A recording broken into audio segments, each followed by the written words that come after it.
किसी गांव में ममता नाम की एक बहुत काली औरत रहती थी।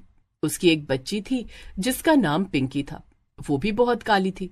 एक दिन सुबह सुबह उसकी सास घर के ही बने मंदिर में पूजा करने जा रही थी। गोविंद बोलो हरि गोपाल बोलो। अरे अगरबत्ती तो खत्म हो गई, किसको भेजो दुकान?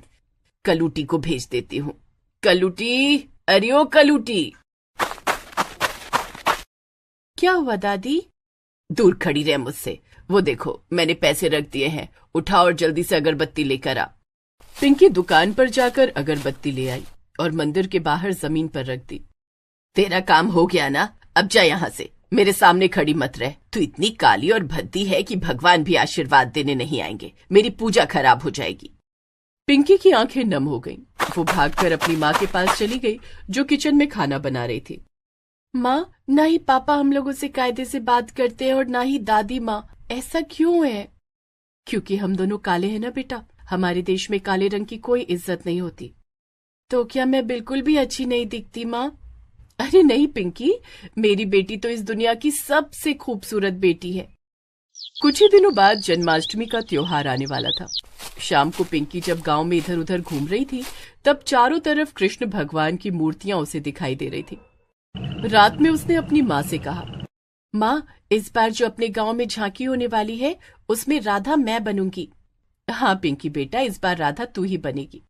दोनों माँ बेटी आपस में बात कर ही रहे थे कि तभी उसकी सास ने ममता को आवाज लगाई। अरे ममता, ममता कहाँ मर गई काली नागिन? इतने में ममता भागकर अपनी सास के पास आई। क्या हुआ माँ जी?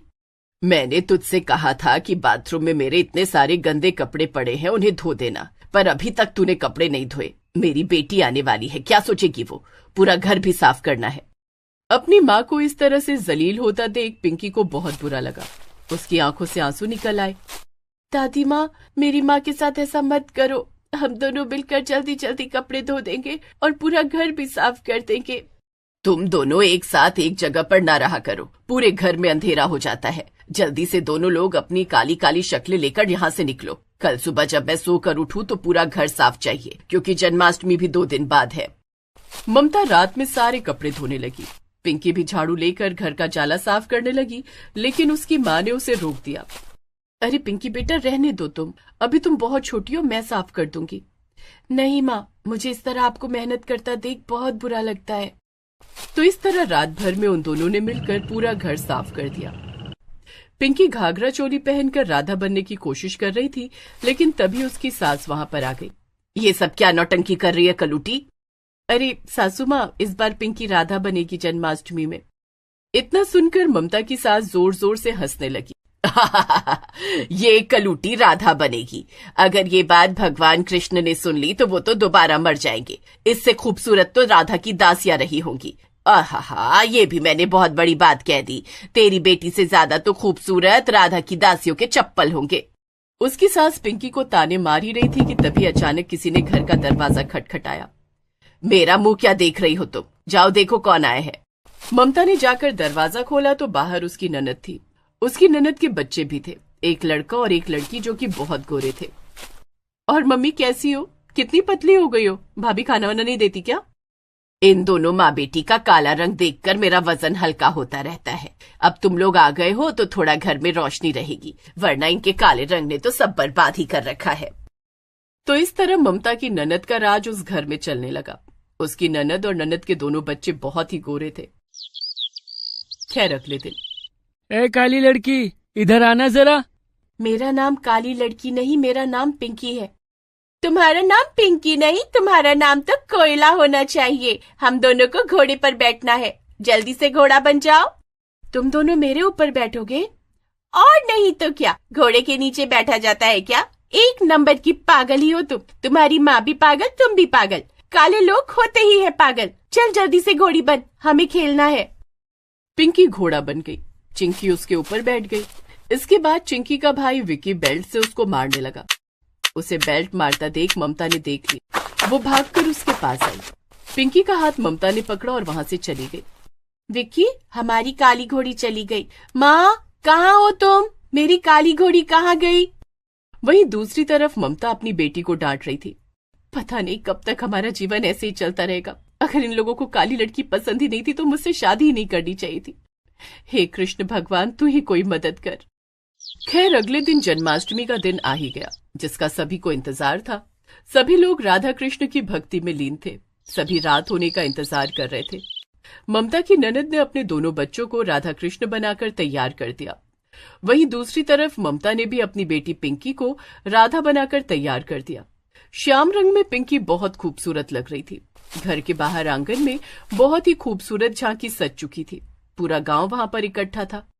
अरे बिटिया, भगवान कृष्ण का जन्म होने ही वाला है, तो क्यों न उससे पहले राधा कृष्ण का एक सुंदर सा नृत्य हो जाए। इतना सुनते ही उस भीड़ में से पिंकी खड़ी हो गई। मैं तैयार हूँ राधा का नृत्य करने के लिए दादी। सभी गांव वाले राधा को देखकर जोर जोर से हंसने लगे। इतनी काली राधा तो हमने पहली बार देखी है। अगर ये राधा बनकर नृत्य करने लगी तो भगवान कृष्ण आज रात तो क्या इस गांव में कभी नहीं आएंगे। अपनी बेटी की पूरे गांव वालों के सामने बेइज्जती होती देख ममता ने अपनी बेटी का हाथ पकड़ा और वहीं भीड़ में बैठ गई। सभी गांव वाले राधा कृष्ण की भक्ति में मगन हो रहे थे कि तभी अचानक वहां पर दो भिखारी आ गए। राधे राधे सभी को, क्या हम भी यहाँ बैठ सकते हैं? हम भी राधा कृष्ण का नृत्य देखने आए हैं। ये देखो, बस इसी की कमी थी। वैसे भी मेरा काला रंग देखकर दिमाग खराब हो गया था। ये दोनों भिखारी भी इतने ज्यादा काले हैं कि मुझे उल्टियां आ रही हैं। गांव वालों, जल्दी से इन दोनों को यहाँ से भगाओ। दोनों भिखारी झांकी के अंदर घुस गए और राधा कृष्ण की मूर्ति के सामने हाथ जोड़कर खड़े हो गए। अरे बेटा, गांव वालों, जल्दी से इन दोनों को मारकर यहाँ से भगाओ। उसके बाद गंगा जल छिड़ककर सब कुछ पवित्र करना होगा। तभी गांव के कुछ आदमी उठे और डंडे मारकर उन दोनों को वहां से भगाने लगे। तभी अचानक उन दोनों भिखारी के रूप बदल गए। जो भिखारी था वो कृष्ण के रूप में बदल गए और जो भिखारन थी वो राधा के रूप में बदल गई। मैं यहाँ पर आप लोगों की भक्ति से खुश होकर नहीं आया हूँ, बल्कि दुखी होकर आया हूँ। हम दोनों यहाँ पर भिखारी का रूप धारण करके आए थे, वो भी काले रंग का। लेकिन आप लोग तो काले रंग से और भिखारियों से इतनी नफरत करते हैं। मैंने कितने सारे अवतार लिए। किसी अवतार में मैं गोरा था, किसी अवतार में मैं काला भी था। तो क्या लोग मेरी पूजा नहीं करते थे? कान्हा ने बिल्कुल सही कहा। अगर आज हम दोनों की जगह असली भिखारी होते तब तो वो बेचारे मार दिए जाते इस गांव में आप लोगों के बीच। आप लोगों को जन्माष्टमी मनाने का कोई हक नहीं, जब अंदर से ही तुम लोग पापी हो। आप सभी के अंदर भिखारियों और काले रंग वालों को लेकर इतना पाप भरा हुआ है कि बाहरी रूप से जन्माष्टमी का त्योहार मनाकर तुम ईश्वर को कभी प्राप्त नहीं कर पाओगे। पिंकी बेटा, ममता, आप दोनों यहाँ पर आओ। ममता और पिंकी खुश होकर राधा कृष्ण के पास आ गए। राधा कृष्ण ने दोनों के सर पर हाथ रखा और दोनों ही बहुत खूबसूरत हो गए। आज की जन्माष्टमी में अगर कोई राधा बनेगी तो वो पिंकी, और कोई नहीं। मैं भी बचपन में श्याम रंग का था, पर मुझे तो सभी बहुत प्रेम करते थे। तो आप लोग काले रंग से इतनी नफरत क्यों करते हैं? उसके बाद ममता, उसकी सास, उसकी ननद और पूरे गांव वालों ने राधा कृष्ण से माफी मांगी। मैं तो भिखारी बनकर आप लोगों की परीक्षा लेने आया था, लेकिन आप दोनों ने तो मुझे और राधा को डंडे से मारना शुरू कर दिया। आप लोग परीक्षा में फेल हो गए, और जो लोग फेल हो जाते हैं उन्हें कोई आशीर्वाद नहीं मिलता। जिन्हें आशीर्वाद देना था उन्हें हमने दे दिया है। अगर आप लोग अब अपनी गलती का प्रायश्चित करते रहोगे तो धीरे धीरे हम दोनों आपको माफ कर देंगे। इतना बोलकर राधा और कृष्णा वहां से गायब हो गए। सभी लोगों ने जन्माष्टमी का त्योहार मनाया और अपने अपने घरों में जाकर प्रायश्चित करने लगे। उस दिन के बाद से ममता और पिंकी की उस घर में खूब इज्जत होने लगी। उसकी सास सुबह जब भी सोकर उठती थी, पिंकी के चरणों को स्पर्श जरूर करती थी, और इसी तरह वो सब खुशी खुशी रहने लगे।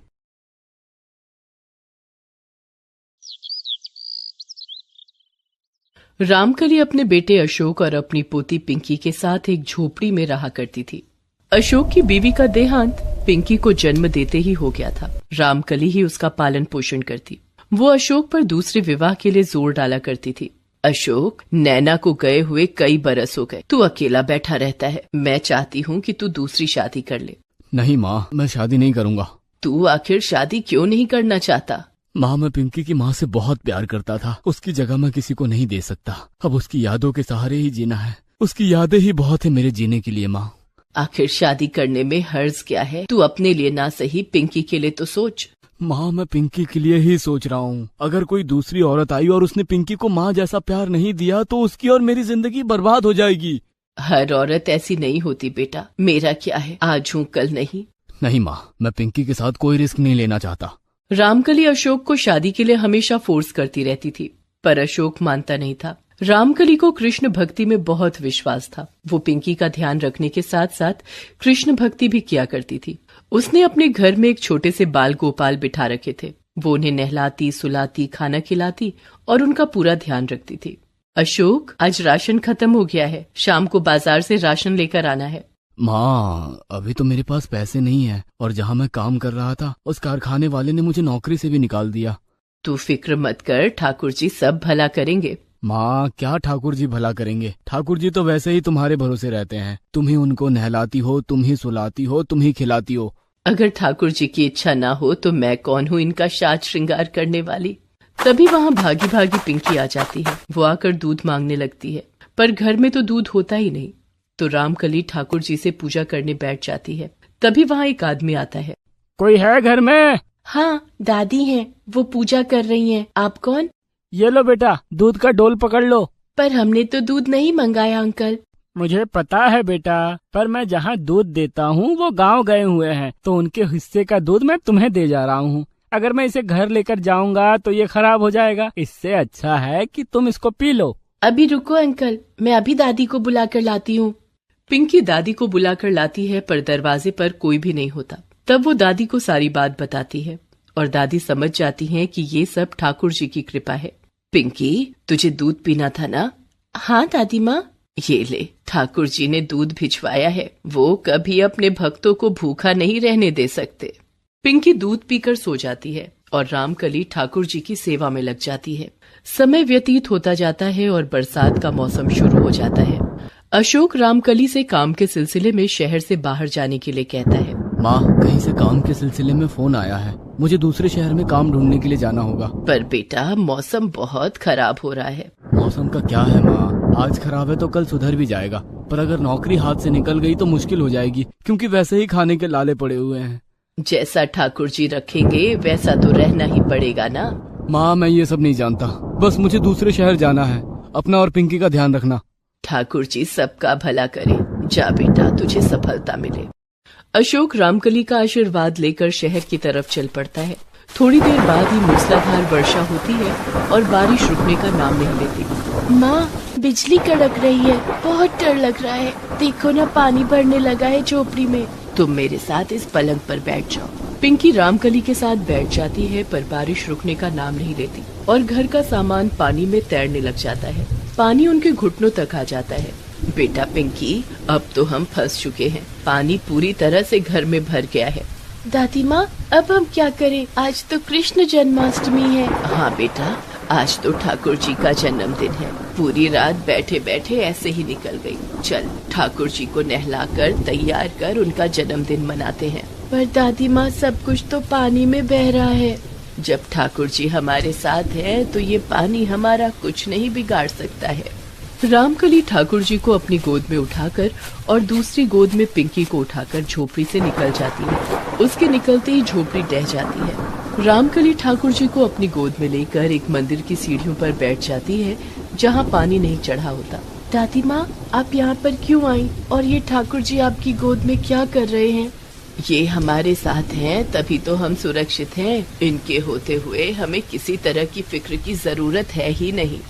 ये कौन है दादी माँ, जिन्हें आप हमेशा सीने से लगा कर रखती हो?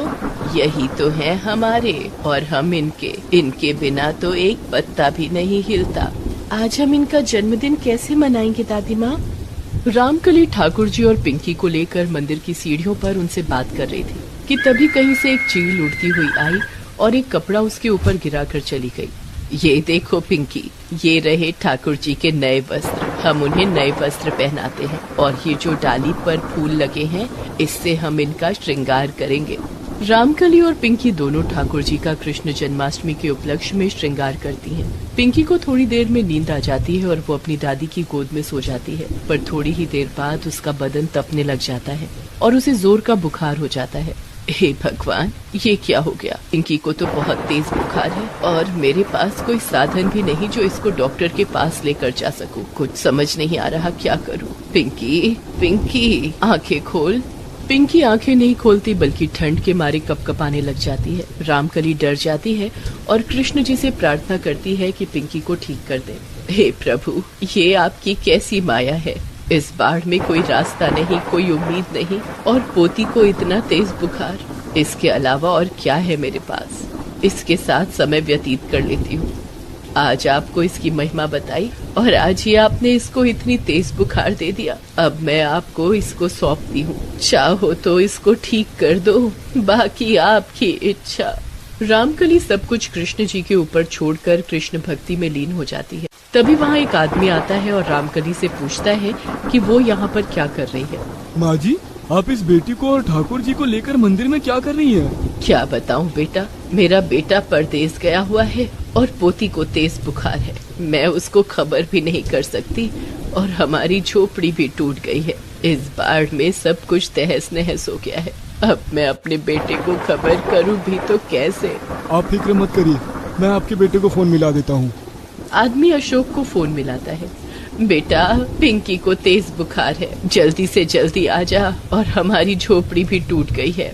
माँ, मैं नहीं आ सकता, यहाँ सारे रास्ते बंद है, कहीं से भी निकलने का कोई रास्ता नहीं मिल रहा है, तुम खुद ही देख लो कुछ। रामकली हताश हो जाती है और अशोक फोन काट देता है। उसकी परेशानी जानकर वो आदमी जब पिंकी को देखता है तो उसको बहुत तेज बुखार होता है और वो चढ़ता ही जा रहा होता है। तभी वो आदमी बताता है कि वो एक डॉक्टर है। माँ जी, मैं एक डॉक्टर हूँ, यही पास में मेरा घर है। आप मेरे साथ मेरे घर चलो, मैं आपकी पोती का इलाज कर दूंगा। शुक्रिया, बस मेरी पोती को बचा लो। आदमी रामकली और पोती को अपने घर ले जाता है। रामकली मन ही मन कृष्ण जी को याद करती रहती है। थोड़ी देर में पिंकी को होश आ जाता है और उसका बुखार भी उतर जाता है। जब रामकली आंखें खोलती है तो वहाँ कोई नहीं होता। वो चारों तरफ देखती है पर उस घर में कोई नजर नहीं आता। आस पड़ोस में पूछने पर पता चलता है कि वो घर बहुत बरसों से खाली है। मैं समझ गई कि कन्हैया जी आप आए और मैं आपको पहचान भी नहीं पाई। मैं जानती थी आप मेरी मदद जरूर करेंगे। मुझे विश्वास था और आपने मेरा विश्वास और भी ज्यादा बढ़ा दिया। आपने मेरी पोती को ठीक कर दिया। आज से मेरा विश्वास आपके ऊपर और बढ़ चुका है। रामकली कुछ समय तक वहीं पर रहती है और अपनी पोती की देखरेख करती है। वो अब कृष्ण भक्ति में और अधिक समय बिताने लग जाती है। ये बात जब अशोक को घर आने पर वो बताती है तो उसको भी विश्वास नहीं होता और धीरे धीरे अशोक भी कृष्ण भक्ति में लीन हो जाता है। तीनों कृष्ण भक्ति में लीन होकर अपना जीवन यापन करते हैं।